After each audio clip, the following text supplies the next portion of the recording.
Here today with Coach Clifton Terrell of the North Forest Bulldogs. How you doing today, Coach? Great. How about yourself? I am doing well. So let's talk a little bit about this. Is something I'm trying to do in these interviews is drive home the path to coaching. The you don't just come out of college and become a head football coach. So if you could just walk us through the stops on your coaching career. Okay, I started my education career started in 1990, and I started on the elementary level, and I did a little leagues in the elementary level, and then I went to middle school, and I did football and track, and I did all sports in middle school, volleyball and everything. So in 2000, I got an opportunity to go to Forest Brook with Coach Holmes, Ron Holmes. He was a head coach at Galveston Ball and stuff like that. So he asked me to come on, and I became the defensive line coach. And that started my career on the high school at Forest Brook. And at that time, I had some good athletes I was working with on the D-line. So after then, they had a coaching change there, and I stayed on. Coach White, then later on, Coach Marshall Marshall Lawson came on, and I stayed there with him. And by that time, North Forest merged they moved Forest Brook and Smiley together. So I was named Lionel Crawford, the head coach. So I stayed on with him. And at that time, he stayed 1 year, then he went to Aldine. Then they brought a guy named Sean Holleran in from Yale. He came from Yale, coach from Yale. They brought him in. I stayed 1 year with him. I was the defense coordinator with him. That's when I first got my chance to be the defense coordinator. It was under him.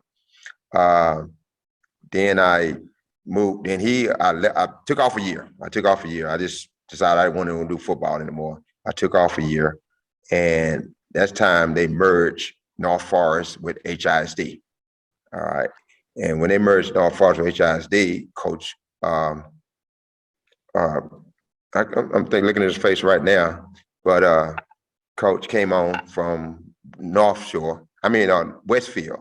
Terrell? That's Furl. I don't know why I can't think of Furl and Terrell. I'm sorry, I messed this up. But Coach Furl came on, and I became his defense coordinator when he came on from when they merged HISD. So I stayed with him until he departed, and then I became the head coach. So I've been the head coach ever since. And I was the only holdover from North Forest to HISD. I got lucky on that part. So I was the only held over coach from that. From the North Forest Independent School District. So they were lucky, and like I say, I became the defense coordinator. So when Farrell left, he recommended me for the head coach, and that's where I've been ever since. And I've been enjoying it ever since. Now you mentioned a lot of names that you've worked under as head coaches, and now there are coaches working under you as head coach. And I think that's an overlooked aspect of coaching. Being a head coach or a campus coordinator is coaching the coaches.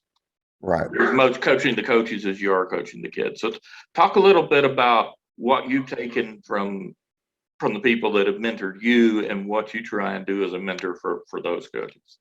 Okay, what I've taken from those coaches is, I guess you always say when you take something from somebody, you take what things that you should do and the things you should not do. So I took everything that I should do and what I should not do from those coaches. Coach Holmes was a very organized man, and I took a lot from him. Coach Furl was a very organized guy. He was organized to the T, from the weight room to the practice field and things like that. And I still use that model right now with me, everything like that. And he let his coaches coach. Coach Holmes was the same way. He let his coaches coach, and that's what I try to instill in my coaches. Because we have a meeting every year at the beginning, and I let them what I wanted them to do and what I expect for them to do to teach their players, everything, coach, everything. So I don't micromanage, and that's what I learned. And I think it works better that way because the coaches love coming to work and working with each other. And we just put it together in the team and with the players and coach them, because I always say that if you demonstrate it to the players, they know how to do it. They would learn how to do it, because our kids are mostly visual learners. And so when you go out there, you demonstrate it to them and show them on film and things like that, it's easy for them to catch on to it. So that's what we still here. That's what I instill with my coaches. I think another overlooked aspect as the campus athletic coordinator is, and I cover strictly football, so to me, this is the slow time of the year. Far from it in sports at a high school.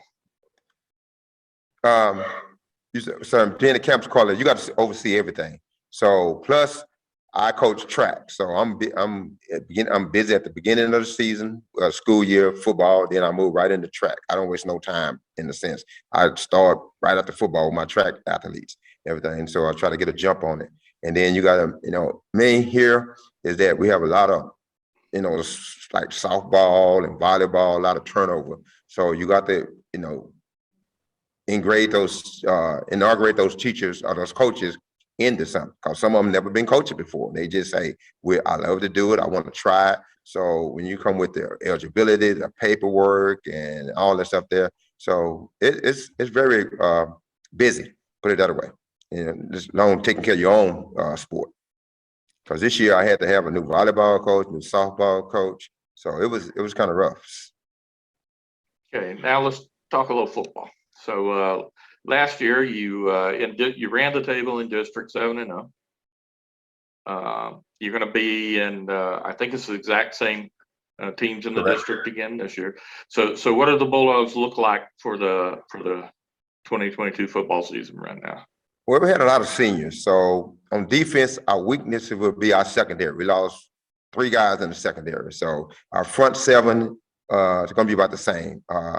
We lost our outside linebacker. He was a senior, but everybody else, we had a guy that played behind him a lot. So our front 7 on defense is going to be our strength, but our weakness on defense is going to be our secondary. We got to replace 3 guys back there, 3 seniors. On offense, our weakness is going to be our running back. We lost our leading rusher this year. He transferred, so we lost him. But our strength is going to be our receivers in a sense. But a running game, we got to find a couple of running backs. We got potential, but we got to see how they pan out. I think our big challenge in the district going to be Fur and Yates. They kind of be loaded this year, so we're going to have to contend with them. But like I say, never know about the Bulldogs, because last year we started off 0-3, and we didn't know how we're going to turn out. In the sense, we ran the table, and I hope we do the same this year.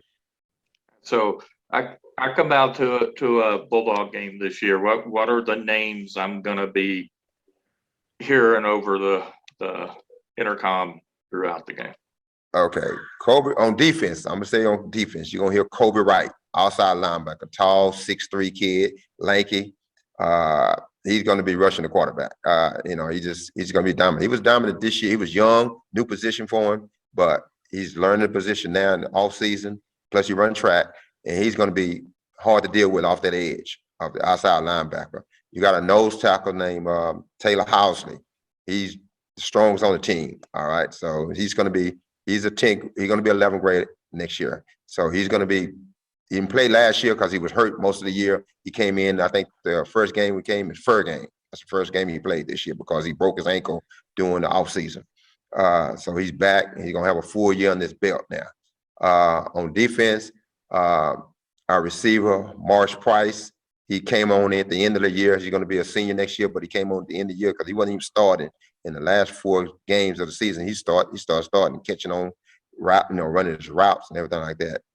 We have another 10th grader that's going to be 11th grader. This is Joseph Davis. He's not a big guy, but he knows every play on the field, and he runs good routes. He's not going to beat you deep, but he's going to do those nickel and dime routes on you. So those guys right now are our key that you're going to be hearing a lot on this when you listen to our game on the speaker.